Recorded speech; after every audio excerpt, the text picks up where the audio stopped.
दोस्तों ये आज का न्यू दिल्ली रेलवे स्टेशन है और 2023 तक ये कुछ ऐसा दिखने वाला है। भारत के सबसे बिजी रेलवे स्टेशन में से एक new Delhi railway station completely transform होने वाला है। इस स्टेशन में ऐसे ऐसे फीचर्स होने वाले हैं जो अभी तक सिर्फ बड़े बड़े एयरपोर्ट्स में ही देखने को मिलते थे। बट इस स्टेशन को रीडेवलप करने की कोशिश आज की नहीं है, लगभग 20 साल से इसको रीडेवलप करने की कोशिश की जा रही है। इंडियन रेलवे को इसमें नाकामी ही देखने को मिली है। तो क्या इस बार इंडियन रेलवे इसमें कामयाब होगी? आखिर क्या वजह है कि इसको रीडेवलप करने की कोशिश 20 साल से चल रही है लेकिन इंडियन रेलवे हर बार इसमें नाकाम रहती है? इस वीडियो में हम न्यू दिल्ली रेलवे स्टेशन के डेवलपिंग प्लान को समझने की कोशिश करेंगे, जिससे आपको आइडिया हो जाएगा कि जब इतने बड़े स्केल पे इतने कंजेस्टेड एरिया में कोई भी इंफ्रास्ट्रक्चर बिल्ड होता है तो उसमें क्या क्या दिक्कतें आती हैं। अगर आप अभी देखें इंडिया के टॉप बिजिएस्ट रेलवे स्टेशन कौन कौन से हैं, तो इसमें टॉप पे हावड़ा स्टेशन आएगा और दूसरे नंबर पर न्यू दिल्ली रेलवे स्टेशन। आजादी के पहले ब्रिटिशर्स ने न्यू दिल्ली रेलवे स्टेशन को बिल्ड किया था। इसको पब्लिक के लिए 1926 में ओपन किया गया। उस टाइम इसमें सिर्फ एक प्लेटफॉर्म का निर्माण हुआ था।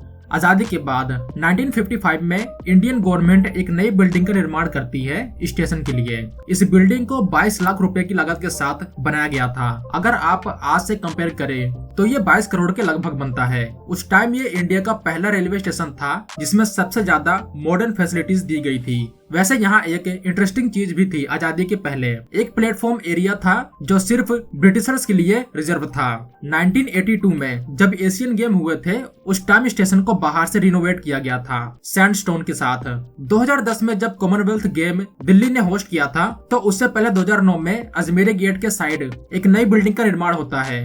बस प्लेटफॉर्म की संख्या बढ़ी और कुछ फैसिलिटीज के साथ नई बिल्डिंग का निर्माण हुआ। बट जो आज आरएलडीए ने इसको रीडेवलप करने का मास्टर प्लान डिजाइन किया है उससे ये स्टेशन पूरी तरह से चेंज हो जाएगा। लेकिन जो डिजाइन आज हम देखते हैं ठीक इसी के तरह इसको रीडेवलप करने की कोशिश पहले 2002-03 के टाइम हो चुकी है। यह पहली बार था जब इस प्रोजेक्ट को प्रपोज किया गया। उस टाइम इस प्लान को आगे नहीं बढ़ाया जा सका। इसके पीछे सबसे बड़ा रीजन था फंड की कमी। जी हाँ, उस टाइम इतना फंड इंडियन रेलवे नहीं दे पा रही थी इसको बिल्ड करने के लिए। दूसरा रीजन था स्पेस की कमी। स्केल काफी बड़ा था और इतने बड़े स्केल के साथ ज्यादा बजट और स्पेस की जरूरत थी। हालांकि जो जमीन यूज की जाती वो इंडियन रेलवे की ही थी, बट जो एरिया अभी के टाइम है वो पहले भी इतना ही कंजेस्टेड था और इतने कंजेस्टेड एरिया में किसी भी बड़े इंफ्रा प्रोजेक्ट का निर्माण करना काफी ज्यादा कॉम्प्लेक्स हो जाता है और इंडियन गवर्नमेंट इन दोनों में नाकाम रही तो इस प्लान को वहीं पर ड्रॉप कर दिया गया। फिर दूसरी कोशिश 2008-09 में की जाती है। ये टाइम था जब दिल्ली तैयारी कर रहा था कॉमनवेल्थ गेम्स की जो 2010 में होने थे और इससे ठीक 4 साल पहले यानी 2006 में आरएलडीए की स्थापना होती है, जिसका पर्पस था खाली पड़ी रेलवे की जमीन को कमर्शियल पर्पस के लिए यूज करना। जब 2008-09 में रीडेवलपिंग प्लान को फिर से चालू किया गया तो सेम इश्यूज फिर से क्रिएट होते हैं। ट्रैफिक और लैंड एलोकेशन के लिए जो कंसर्न थे वो स्टेट गवर्नमेंट भी रेज करती है, यानी बात यहाँ भी नहीं बन पाई। अब यहाँ सेम प्लानिंग के साथ 2021 में फिर से आरएलडीए रिफ्रेश करती है इस प्लान को। बट इस टाइम जो बिड थी वो काफी ज्यादा थी आरएलडीए के एस्टिमेट से और ये बिडिंग प्रोसेस एक बार फिर से फेल हुआ। तो आखिर दिक्कत क्या आ रही है? वेल, इसको समझने के लिए पहले हमें इंडियन रेलवे के न्यू दिल्ली रेलवे स्टेशन के मास्टर प्लान को जानना होगा। नई दिल्ली रेलवे स्टेशन दिल्ली के कनॉट प्लेस से बहुत नजदीक है। इसके 2 गेट हैं, एक पहाड़गंज की ओर और दूसरा अजमेरी गेट की ओर। अगर आप इसके आसपास के एरियाज देखें तो वो बहुत ही ज्यादा कंजेस्टेड है। तो ये एक बड़ी प्रॉब्लम है अभी के टाइम और इस प्रोजेक्ट को इस प्रॉब्लम के साथ ही बिल्ड करना होगा और जो मास्टर प्लान इंडियन रेलवे ने बनाया है वो इस प्रॉब्लम को सॉल्व भी करेगी। जो ये मेन बिल्डिंग बनाई जाएगी इसका डिजाइन काफी यूनिक है और इसके अंदर हर वो फैसिलिटीज दी जाएगी पैसेंजर्स को जो अभी के टाइम सिर्फ बड़े बड़े एयरपोर्ट्स में ही मिलती हैं। जो 2 गेट हैं स्टेशन के, अजमेरी गेट और पहाड़गंज गेट, दोनों तरफ एडवांस लेवल के मल्टी मॉडल ट्रांजिट हब को बिल्ड किया जाएगा। दोनों तरफ स्काई वॉक के लिए भी कॉरिडोर का निर्माण किया जाएगा जो स्टेशन बिल्डिंग और मल्टी मॉडल ट्रांजिट हब से कनेक्टेड रहेंगे। यहाँ पे सभी तरह के ट्रांसपोर्ट मोड से स्टेशन को इंटीग्रेट किया जाएगा। ट्रांजिट हब की ग्राउंड फ्लोर पे बसेस होंगी और ऊपर के फ्लोर में ऑटो, बाइक्स, कार्स के लिए मल्टी लेवल पार्किंग और चार्जिंग की फैसिलिटीज को भी बिल्ड किया जाएगा। अजमेरी गेट को दिल्ली मेट्रो के लिए एक अंडरग्राउंड पाथ के द्वारा कनेक्ट किया जाएगा। अब जो यहाँ इस पूरे एरिया में रोड्स हैं उनको पूरी तरह से अपग्रेड किया जाएगा और इसको खुद इंडियन रेलवे बिल्ड करेगी। यहाँ रोड्स को ऐसे डिजाइन किया गया है कि इससे यहाँ जो भी कंजेशन की प्रॉब्लम होती थी वो पूरी तरह से खत्म हो जाएगी। स्टेशन की ओर आने वाले रोड्स को पूरी तरह से सेपरेट किया जाएगा बाकी के रोड से और ये मॉडल पूरी तरह से एक्सेस कंट्रोल रहेगा। पेडेस्ट्रियन और साइकिल के लिए रोड्स के साइड अलग से साइकिल ट्रैक और फुटपाथ का निर्माण किया जाएगा और यहाँ सीपी को भी डायरेक्ट कनेक्ट किया जाएगा स्टेशन से। इसके लिए एक वॉकवे का निर्माण किया जाएगा। जो रोड्स यहाँ बिल्ड होंगे वो मल्टी लेवल के होने वाले हैं। जितने भी मेन रोड्स मौजूद हैं यहाँ पे उनको चौड़ा किया जाएगा।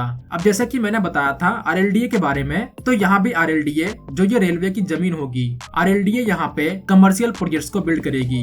ये पूरा कमर्शियल यूज के लिए डेडिकेटेड एरिया होगा जहाँ पे रिटेल आउटलेट, मॉल्स, होटल्स और रेस्टोरेंट को भी बिल्ड किया जाएगा। इसके अलावा यहाँ कमर्शियल के साथ साथ रेजिडेंशियल एरिया को भी डेवलप किया जाएगा। इससे इंडियन रेलवे बहुत ज्यादा एक्स्ट्रा रेवेन्यू जनरेट करने वाली है। बट ये सब ऑन पेपर बहुत अच्छा लगता है देखने में और सुनने में, लेकिन अभी जो ग्राउंड रियलिटी है वो बिल्कुल अलग है। अभी के टाइम जो लोग इस प्रोजेक्ट पे काम कर रहे हैं उनका कहना है इस प्रोजेक्ट को रीडेवलप करने में सबसे बड़ा चैलेंज है कंजेस्टेड एरिया जो अजमेरी गेट और पहाड़गंज गेट की ओर है और ये बिल्कुल सही बात है। अब देखने वाली बात होगी कि इंडियन रेलवे इसको कैसे मैनेज करती है। इसके अलावा जो स्टेशन के बगल में कुछ बिल्डिंग्स मौजूद हैं वो ऑफिस एरियाज हैं। जब नई बिल्डिंग बन जाएगी तो इस पुराने ऑफिस को गिराकर यहाँ कमर्शियल बिल्डिंग्स का निर्माण किया जाएगा।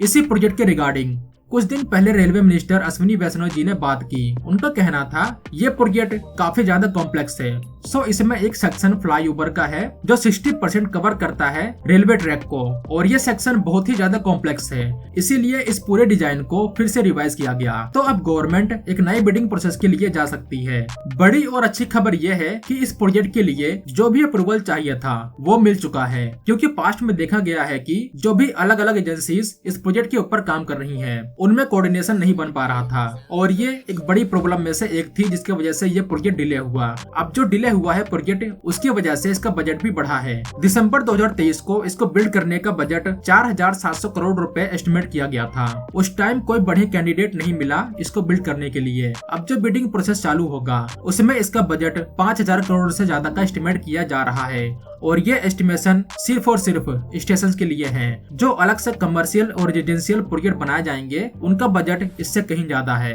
अब सबकी निगाहें होने वाली हैं अगली बिडिंग प्रोसेस में। इंडियन गवर्नमेंट इस प्रोजेक्ट को लेकर बहुत ज्यादा सीरियस है, क्योंकि इंडियन गवर्नमेंट का ये एक बहुत ही एम्बिशियस प्रोजेक्ट है। इस प्रोजेक्ट को अमृत भारत स्टेशन स्कीम के अंडर डेवलप किया जाएगा। इस स्कीम के अंडर ऐसे 1309 स्टेशन को रीडेवलप किया जाएगा और न्यू दिल्ली रेलवे स्टेशन उनमें से सबसे बड़ा और सबसे एक्सपेंसिव प्रोजेक्ट होने वाला है। इसके अलावा दिल्ली देश की कैपिटल सिटी है और इस तरह के प्रोजेक्ट से देश की एक डेवलपिंग और प्रोग्रेसिव कंट्री के तौर पे इमेज बनती है। जब ये प्रोजेक्ट बन के रेडी होगा तो ये दुनिया के कुछ वर्ल्ड क्लास रेलवे स्टेशन में शामिल हो जाएगा और इसके रिगार्डिंग खुद रेलवे मिनिस्टर का कहना है कि ये सिर्फ रेलवे स्टेशन नहीं होगा, ये एक कम्प्लीटली ट्रांसपोर्टेशन हब बनने वाला है देश का।